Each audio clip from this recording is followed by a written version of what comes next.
From the second that I did Pierce Morgan, Yes. they've been trying to convince people that I had something to do with these girls. Because when I was on Pierce Morgan, I said I had 3 victims that were ready to come forward. The problem is, I didn't say I had Diddy victims. I said I have 3 victims against the Carters. That's not Diddy. Mickey made it. Mickey made it. What you made, Mickey?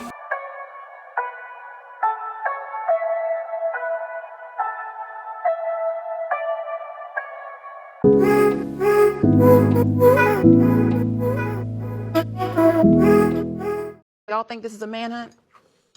I'm reluctant to weigh in a little bit because I know that this is very serious allegations. In my heart, even though I know no man is above the law or above, certain actions or no person, period, I really hope, and I want to say I believe that Jay-Z didn't do it. Yeah. Girl, please. Oh, no. And listen, and I don't have Jay-Z on a pedestal at all. I just don't want to think he did. I feel like Jay-Z has been out long. The Jay thing, you could tell the lawyer wrote that statement instead of the publicist because he was being a little combative. The statement is something you can tell it was written by a lawyer because there's a point where it kind of gets aggressive. He says, you're going to find out, like how I'll handle this. And that's an attorney want to be combative with another attorney. That's not like a publicist would say those things. I think the Jay-Z allegations are interesting because they bring up a topic overall, which is the court of public opinion being more powerful and more incriminating than the court of law. And whether it was in the Amber Heard and Johnny Depp case where you thought one thing and it swung, sometimes things swing the other way, whether you like the way Kevin Spacey has handled himself in his life or not, he was found not guilty. And it's seeming like Diddy's looking very guilty, like a Harvey Weinstein. But we've seen so many celebrities go through how many pregnancies have they had that they didn't have? How many allegations have happened that weren't real? So we really don't know until we know. And it is a scary thing to just ignore innocent until proven guilty when there's so much clickbait. Like, headlines are what sell newspapers. So I know I've been reading comments and many of you have your own opinions based on the image of someone that has been fed to us through the media. But do we really know what goes on behind closed doors until there's actual proof? I mean, what do you think? I'm not a lawyer, but did you know that before Jay-Z was included in this amended Diddy lawsuit, the firm that filed the lawsuit was sued for extortion by a John Doe? A little bit of context. The extortion lawsuit was filed on November 18th by a John Doe who is described as a celebrity and public figure who resides in Los Angeles, California, and he's bringing this lawsuit under the pseudonym John Doe to avoid the irreparable harm to reputation that he seeks to prevent through this action. The plaintiff will disclose his identity to the court through a sealed in-camera filing or as the court otherwise deems appropriate. Now, in regards to this extortion lawsuit, Tony Busby posted a statement saying that Jay-Z previously denied being the one who sued me and my firm. Busby goes on to call the lawsuit frivolous and clearly believes that the John Doe is Jay-Z. So, of course, I read through the lawsuit, so let me tell you about it. The lawsuit goes into who they say Tony Busby is, and child, they had a lot to say. It starts off saying that Busby and his firm are shamelessly attempting to extort exorbitant sums of money or else claiming that they will publicly file horrific allegations against John Doe, including multiple instances of rape of a minor, both male and female, unless he complies with their demands. Again, this was filed 3 weeks ago, so it was before the amended complaint was filed today. Then the suit says that Busby and his firm have a history of extorting money from high-profile individuals by threatening baseless legal action, including a situation from 3 years ago when the FBI apparently opened an extortion investigation in connection with Tony Busby and a client he was representing. The client, through the firm, was suing a football player named Deshaun Watson for SA,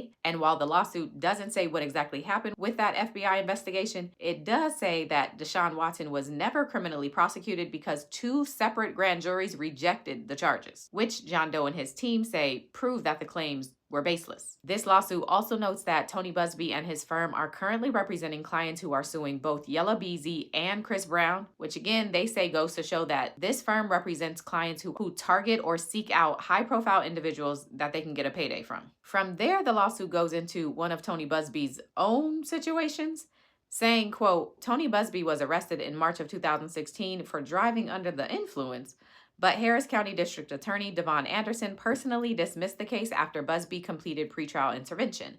The dismissal raised significant concerns because having the district attorney sign off on the dismissal was exceedingly rare. And while the pretrial intervention program generally lasts a year, Tony Busby's case was dismissed after 8 months. Then there's even more claims about Busby taking on clients whose goal is to extort high-profile people, including an NFL player whose name is Brandon McManus? I don't know how to say his last name, but the overall takeaway is, according to this lawsuit, Tony Busby and his firm have a pattern of bringing about outrageous allegations against high-profile people and then using intermediaries to send threatening demand letters to those high-profile people. And if those people refuse to pay, the firm then uses the media to try and destroy those people's reputations. So specific to this instance, the lawsuit says that Tony Busby and his firm have basically tried to capitalize on the bravery of the first 9 victims that came out and sued Diddy by creating a hotline and then advertising that hotline and saying that basically there's money to be made if you have a claim against Diddy and you don't even have to reveal who you are. But the problem, according to this lawsuit, is now that Diddy's behind bars, he won't be making payments to any of these clients anytime soon. So Busby and his team have devised a scheme to obtain payments through threatening anyone with ties to Diddy and that has means and a reputation of their own. So someone like Jay-Z, for example. The suit says that in November of 2024, Tony Busby and his firm made demands to John Doe and his team, and the demands included allegations that John Doe had raped multiple minors, both male and female, who had been rugged at parties hosted by Diddy. The demand that they sent had a time clock on it and a threat that they would take a different course of action if John Doe and his team did not commit to a confidential mediation to resolve this delicate and important matter by the deadline. Now, it does say that John Doe and his team reached out to the Busby firm to better understand the basis for these allegations and whether there was any evidence or real people behind the claims. And although the Busby firm did reveal some details related to what the client had to say, the firm would not provide information on how they were validating what the client was saying unless Jay and his team entered into a confidentiality agreement, and apparently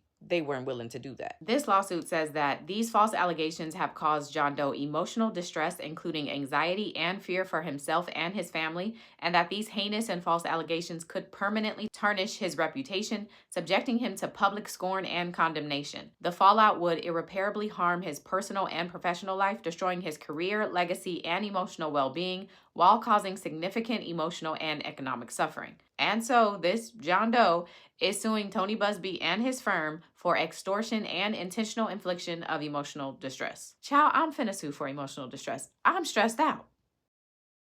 Here's the thing.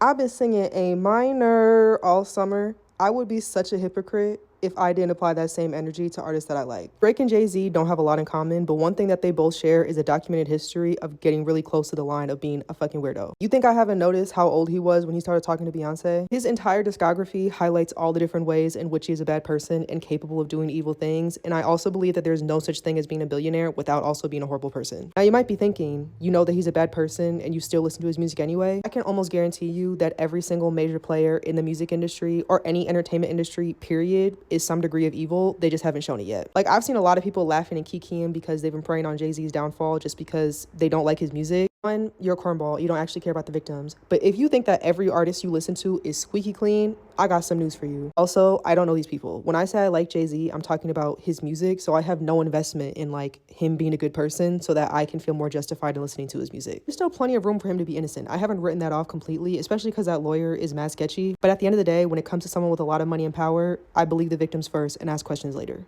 This statement is the most absurd thing I read in a very long time, and a couple of you guys in the comments were like, it looks like it was AI generated. It looks like he's had it in his notes app for 6 months. He probably did. Jay-Z has been off the radar intentionally. The Yankees were in the World Series, and this man wasn't even sitting in the fucking stands or in a box clapping along. I consider it to be in hiding. More importantly, Jay-Z is trying to discredit Tony Busby, who is a lawyer, putting lawyer in quotes, Tony, who served in the Marine Corps, saying you're a supposed Marine.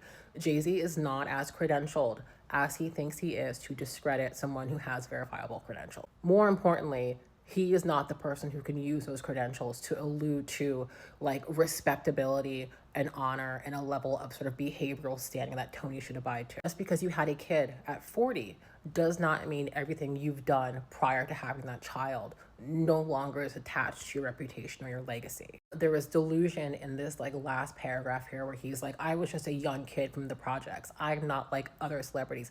Marilyn Monroe was adopted, born on a fucking farm in Nebraska. Everyone comes from somewhere, but after a 30-year-long career, 25 years of it being multi-millionaire, industry-leading, record label executive, you are a celebrity. You are more like them than you are like us. You might have more in common with a fucking frog than you have with anybody who's living in Section 8 housing or is living in the projects today. The way I'm not surprised that Jay-Z got caught up, because I feel like people forget that he's the reason why Chris and Rihanna fought, why Beyonce and Rihanna have beef. Well, not real beef, but why they will never like really perform together. I'm sorry, who did he hang out with? Diddy, R. Kelly. There's literally rooms of him exiting doors where there's a bunch of teenagers with Diddy. Y'all remember how old Beyonce was when they met?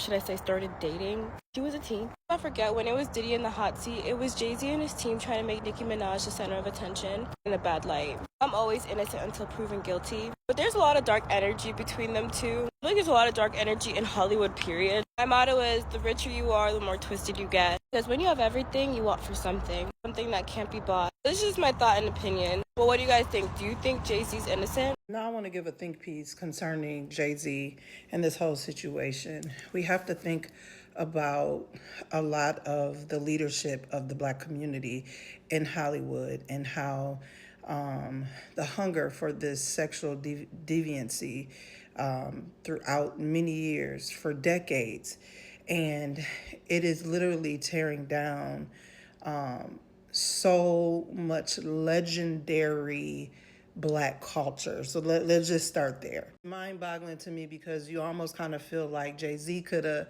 literally easily made this go away. It clearly easily tried to make it go away concerning a lot of the details surrounding it, that there was a lot of, what did they call it?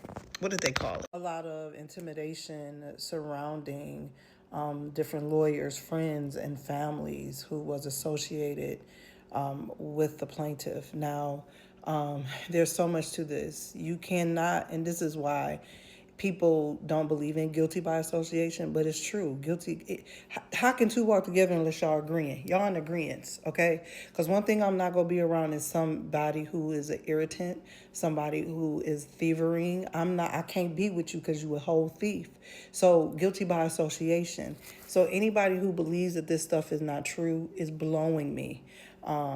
This is 30 years of friendship that this man had, Sean Carter had with Diddy, and allegations and after parties, and you just gotta really hone in and be like, okay, at some point, Jay-Z, everybody's not lying, okay? My grandmother once told me, everybody is not lying. It may not be whole truth, but there is some truths. Allegedly, everything in this video is allegedly. But there has to be some truth, something. There's a seed that formed something. Everybody can't lie. I remember when y'all clowned Tory Lanez's father when he called Jay-Z and the whole Rock Nation out. Nobody ever really wanted to give that no thought. But he talked about how it was a wicked system. See, but then when Christians started saying it, but it's people who literally came out and said this is a wicked system, and how he has traded and bartered the souls of young men in this industry. And I hate to bring this up, but we cannot forget how old Beyonce was and how old he was when they were dating. Now, I've seen people who dated 10 years apart and things of that nature, but I believe it was a real significant number. Like at this point, why nobody questioned that? Why we wasn't questioning when Aaliyah was kicking it around these grown men at parties, taking photos? That's just odd that nobody questioned it. Nobody had their eyebrows raised, nothing. Like the world was just so accepting of this. Other thoughts is Jay-Z has kept his image very outwardly, very clean, very together.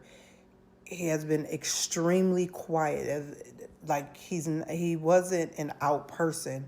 He's always have kept composure has been a very mild manner and quiet. You always got to watch the quiet ones, because why are you so secretive? Why are you so quiet? What you hiding for?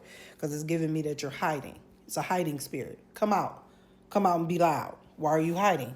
Let me give you some more facts. Jay-Z, who dated Aaliyah at the time she was 15 to maybe 17 years old, and his closest friends to this date that we know that is in the industry is R. Kelly and Diddy.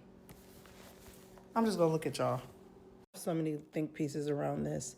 The downfall of these celebrities is initially, it's all wickedness. It's surrounding wickedness. And that's what people are not catching. It is the wickedness behind what they are doing, what they have done. To this day, we will never know what happened in that elevator with Solange. What did Solange know? What was so terrifying that made her act out of herself and put hands on a grown man? We would never know the secrets of that elevator. So I'm no expert in responses, but Jay-Z response just really didn't sit well with me. I'm sorry. I'm confident Jay-Z put out that response before he spoke with his team. Let's talk about why that was a terrible idea. Before we go into it, I just want to say a few things. Jay-Z is the penultimate pillar when it comes to hip-hop culture. And while none of us know him personally, we all have some sort of parasocial relationship to him. I've met at least 6 different men who, in talking about their childhood, reference Jay-Z as someone that helped raise them, or, someone that imparted a lot of cultural norms when it came to not only hip hop, but what it meant to be a man. So I completely understand how challenging it is to hear these claims. And of course, the courtroom is the best place for this to be adjudicated. I wasn't there, you weren't there, I hope. And none of us wants to believe that people can brutalize children in this way. However, we know that this regularly happens, and we know that people who are powerful and have limitless wealth available to them make choices in service of that power. And I indirectly referenced that attorney Busby in a prior video where I said that he went through about 3,000 claims, and of those 3,000, about 100 or so of those claims he found credible enough to bring to trial, to file a complaint rather. And this is problematic for a few different reasons, but I want to get into Jay-Z's response specifically.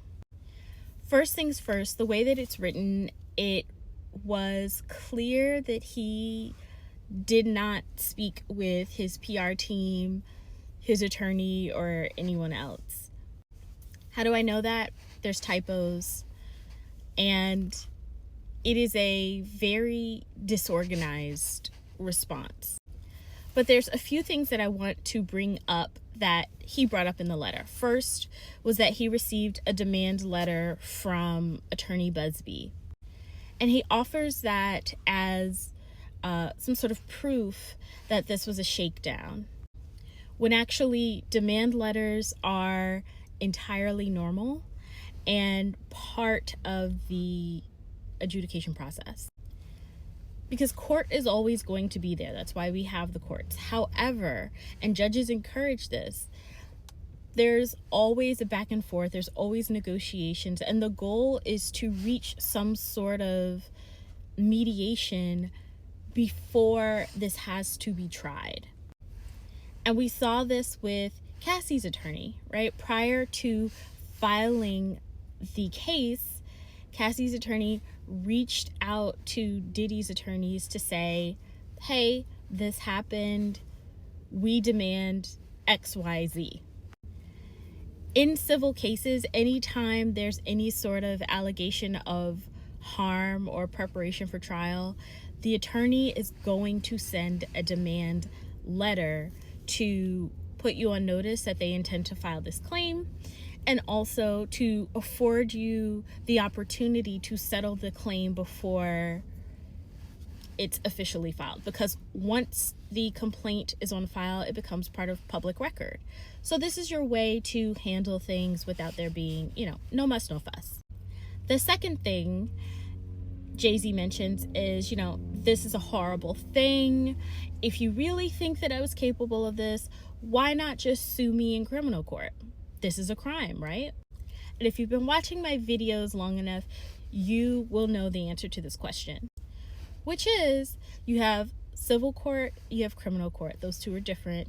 However, the statutes, the criminal statutes that lets you know what a law is, what's against the law, what constitutes a violation of that law, also comes with what's called a statute of limitations.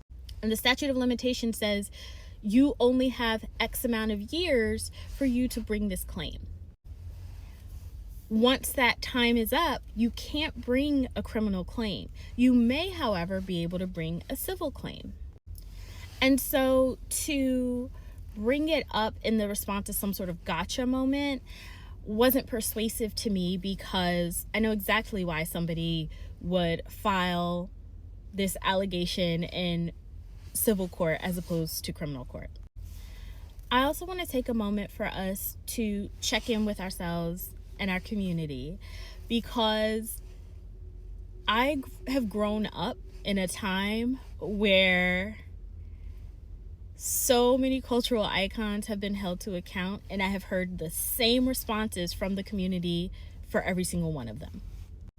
I distinctly remember my aunt taking me to get my hair braided in some area that we weren't sure of, but she was blasting Chocolate Factory by R. Kelly. And at that time, R. Kelly had recently been brought up on about 21 charges of CP. He'd had the video of himself engaging in SA with a 14-year-old child. And she still said that girl was being fast and continued to play his music. And it's only 20 some odd years later that he's actually been charged, right? And found guilty and sentenced to prison. But even after all that, after he married Aaliyah, after this videotape that showed proof that there was a child that he was essaying, Jay-Z still did an album with him. Jay-Z still went on tour with him, and the tour was stopped. R. Kelly was asked to leave the tour, but that was because he wasn't going on stage on time. He's being really fussy about things like, lighting and all of that stuff. And he was getting in a lot of fights with the Rockefeller crew. We know from the Surviving R. Kelly doc that there were certain girls that were traveling with him during this tour, yet and still it wasn't the fact that he was a child predator that prevented him from going on tour and being seen and associated with the largest hip-hop icon. And that gives us some pause, because there's not a difference of opinion, right? Child harm is child harm. It has been child harm. In the early 2000s, it wasn't more acceptable to harm children. So what are we doing here? We've also seen up until a certain period of time that at every Rock Nation brunch, at many of these industry outings, we see Diddy and Jay-Z like this. Now, just because you are seen with someone, do business with them, are friends with them, it does not mean that you are privy to every aspect of their life. However, we have seen the type of behavior, we've seen Jay-Z at these parties, so on and so forth. So it's not outside the realm of possibility to believe that the events as detailed in that complaint could have happened. What I want you to do is to check your bias. We all have internal biases, either for or against certain people. So if you are one of those people that feels like Jay-Z has raised you and just been such an integral part of your childhood or your definition of self, this is your opportunity to check in and wonder what you truly know about this person that hasn't been offered or proffered to you as entertainment. And more importantly, if he is found culpable, what that means for you and your relationship to him going forward. What I do have to say is this is just a very difficult situation. I know many of us are already thinking about his wife and his children, and you know, the response to say, you know, I have children and I have to explain this to them. That person was a child who had a family and who maybe has a family now and now has to explain to them the harms that they allegedly suffered. So it's funny how these things come around. Anyway, if you have any questions, let me know. Have a good day. Bye. Okay, so I gotta share my 2 cents regarding the whole Jay-Z new allegations thing. It's just not a shocker. It just isn't. I remember back in the day when I was looking up the timeline of Jay-Z and Beyonce and their meeting time, the year that they met, what ages they met. So allegedly, they met back in the same year that that incident took place, 2000. She was nearing 18 and he was 30. Okay, so I don't know about you, but I'm nearing 30 and 18 years old, me, is drastically different than me today. Like, I am a mom, I am married, I've gone to college, I've traveled the world, countless things. And the thought of an 18-year-old person, when I see them, I'm just like, you're fresh out of high school. Like, you're a child. Not Jay-Z don't think that. So just that thought process for him, it spoke volumes for me. I'm thinking that's not, something's not right there. So I'm really not shocked. People are teeter-tottering. Oh my gosh, this is new news. Others are like, jaw didn't drop. That's how I feel. I feel indifferent. Like, of course, things are going to come to the woodworks. I mean, what's done in the dark is going to come to the light. My heart goes out to all of the victims. Just thank you for coming forward. And I appreciate just truth being exposed and just being what it is. So hopefully justice is served. And yeah, what are your thoughts? Good? Don't play. Oh, you put that thing on the. Woo! So you see how we do it here on the Saturday. Just as good as